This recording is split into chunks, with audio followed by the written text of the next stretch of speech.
우리 사람의 모든 관계를 살펴보면 주고받는 관계에 있음을 알게 됩니다. 어떤 사람이든지 일방적으로 줄 수만은 없고요. 또 일방적으로 받을 수만은 없는 것이죠.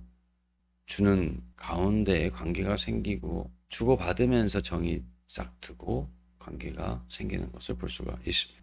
우리 신앙의 관계에서도 역시 마찬가지가 아닌가 생각합니다.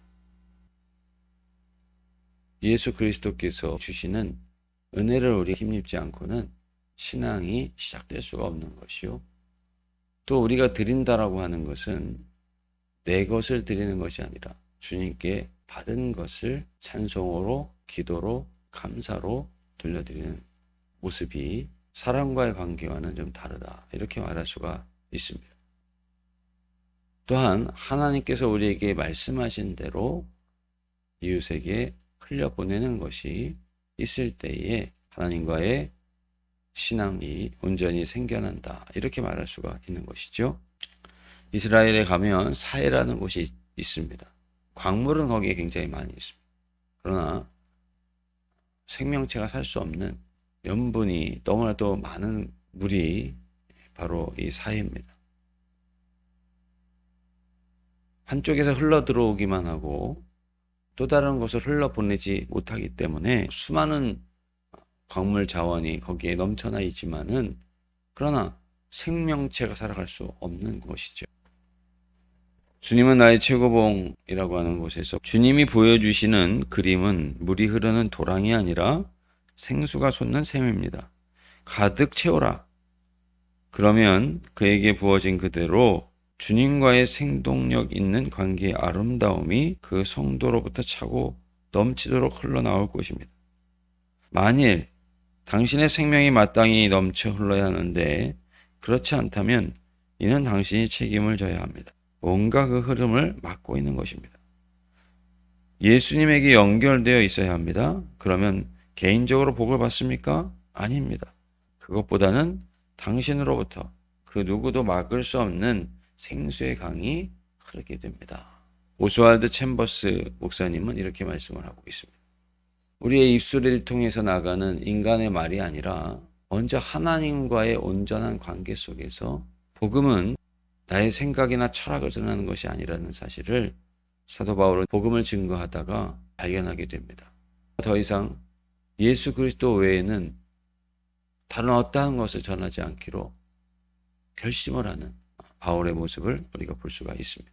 도랑이 흐르는 물과 같지 않고 샘솟는 생수와 같은 그런 역사를 그들의 삶 속에 이루어 주시고 우리가 생각해 보아야 할 것입니다. 오랜 시간 동안 등산을 하게 되면 자기의 체력의 한계를 느끼게 되고요. 한참을 걷다 보면 아픈 부위가 생겨나게 되고 또 그 부분이 얼마나 내가 평소에 체력 관리를 하지 않고 살았나 이런 생각을 하게도 만드는 것이죠. 주님으로부터 받지 않고 내 안에서 끌어올려서 신앙생활하는 것은 삶의 긴 여정에서 분명하게 어떠한 것이 문제가 되든지 문제가 될 수밖에 없습니다. 주님과의 온전한 관계에서 우리의 신앙이 지속이 되고 또 온전한 신앙으로 서나가야 하나님께서 주시는 은혜와 기쁨이 우리의 삶 속에서 넘쳐나고 영광을 돌리는 복된 삶을 살아가게 될 것입니다. 내가 주는 물을 마시는 자는 영원히 목마르지 아니하리니 내가 주는 물은 그 속에서 영생하도록 솟아나는 샘물이 되리라.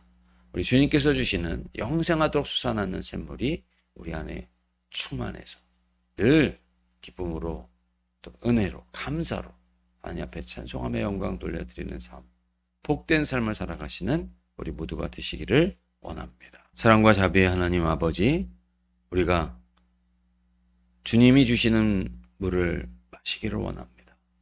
세상이 주는 철학이나 지식으로부터 하나님 앞에 신앙을 가진 모습으로 그렇게 살아가겠노라 말하는 어리석음을 버리게 하시고 오직 주님께서 주시는 영생하도록 솟아나는 샘물을 마시게 도와 주시옵소서.